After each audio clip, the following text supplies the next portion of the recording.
Olá, developers! Bom, como eu disse, a maioria das coisas que você vai fazer em programação basicamente é tomar decisões ou fazer tarefas repetitivas, que a gente viu com condicionais e loopings. Mas não adianta de nada se a gente tiver que ficar reescrevendo vários códigos que vão fazer coisas que a gente já programou. E é agora que você vai ver o poder das funções. Legal, eu não posso acreditar! Uma função você pode pensar de um jeito bem simplista como um trecho de código que a gente programa e depois a gente pode chamar ele a qualquer hora, quantas vezes a gente quiser. Vamos fazer aqui na prática para entender melhor. Para declarar uma função, a gente utiliza a palavra-chave function. Então, a gente define o nome da nossa função, assim como quando a gente declara uma variável. Eu vou colocar, por exemplo, diga olá.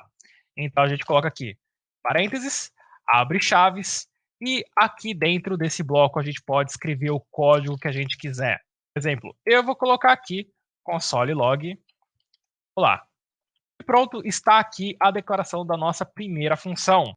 Se a gente executar aqui, não vai acontecer nada porque a gente apenas declarou uma função, a gente não está executando ela. Para executar a função, a gente tem que chamar o nome da função, que até agora a gente não fez nada, a gente só falou o nome da função.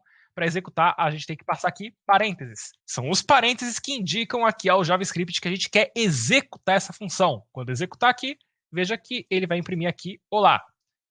Se eu chamar essa função 3 vezes, veja que ele executou 3 vezes. Mas o maior poder de uma função mesmo é quando a gente utiliza parâmetros.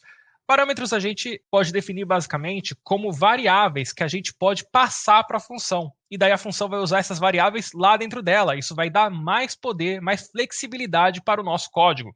Imagina que a gente tem aqui uma função agora que vai calcular a área de um retângulo. Vamos colocar aqui então uma função. Vamos chamar aqui de área.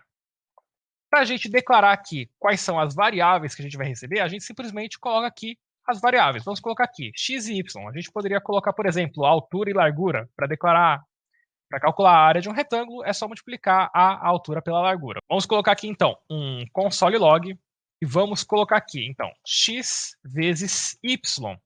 Como que a gente chama agora? Muito simples, basta a gente executar aqui como a gente tinha aprendido. Só que, ao invés de simplesmente passar o parênteses vazio, a gente vai passar aqui, por exemplo, o número 3, vamos passar vírgula, e passar aqui o número 2. Então agora, esse 3 aqui, quando a gente executar, ele vai ser passado aqui para o primeiro parâmetro, o x. E esse 2 aqui é o segundo parâmetro, então ele vai ser passado o valor dele aqui para o y. Então agora a gente tem 3 vezes 2. Se a gente executar aqui, ele vai imprimir aqui no console log 6. Olha que legal. Então, a gente poderia passar aqui, por exemplo, agora 9 e 3. Então veja, eu executei a mesma função, ela faz a mesma coisa, mas eu posso passar valores diferentes, variáveis ali que vão receber os valores que eu estou mandando.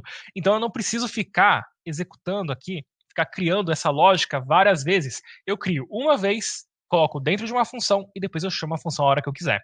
Mas do jeito que está aqui, não é muito útil, porque eu estou dando um console log aqui, mas eu não estou recebendo esse valor de volta. Qual que é o resultado aqui desse cálculo? Eu não sei, porque esse resultado ali da multiplicação só está lá dentro. Então, é aí que vem outra funcionalidade das funções também, a palavra-chave return, que serve para a gente retornar um valor e ele vai sair da função. Vamos entender melhor. Então, ao invés de colocar aqui o console log, eu vou colocar aqui, ó, return, e daí eu vou colocar aqui, ó, x vezes y. Então agora eu posso colocar aqui, ó, resultado. Então, a gente está executando a função área, estamos passando 3 e 2, e quando a gente executar isso aqui, então vai colocar 3 vezes 2, só que a gente está dando um return. Esse return, ele vai mandar a função retornar esse valor que está aqui na frente do comando return, e ele vai retornar aqui, ó. É a mesma coisa que eu fizesse isso aqui, ó, x vezes y, que está lá dentro. Então, o que, que vai acontecer? Como aqui ele está multiplicando 3 por 2, né? O resultado vai ficar com o valor 6. Então, vamos comprovar isso. Vou colocar aqui console log, vou colocar aqui resultado, deixa eu limpar aqui o nosso console, vou executar e está aqui, 6.